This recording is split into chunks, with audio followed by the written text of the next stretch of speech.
हाय का नाही घरात कुणी? म्हातारी आहे की? कशाला आलास कवी? आता माझं डोकं उठीतच रे बाबा. मोहन कवी आलाय बघ, ये लवकर बाहेर. अरे फुकणीचं कवी आलंय की. अरे बाबा कशाला आला सकाळी सकाळी? काय काम धंदे नाही तोय तुला? काय गैराधी रे?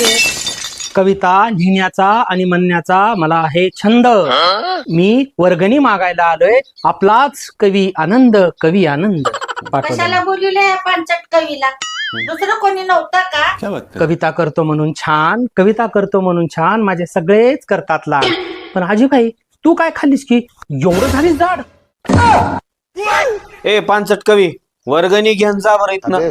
ए माय दे बर तिची वर्गणी. अरे भाड्या, माझ्या घरचं खाऊन मी जाड झालो. जाय पट्टी घेऊन. फक्त 20 रुपये? 20 रुपये. अशी आहेस म्हणून तुझ्याजवळ कोणी खेटत नाही. एवढीशी वर्गणी द्यायला तुला लाज कशी वाटत नाही? फुकणीच्या कामाला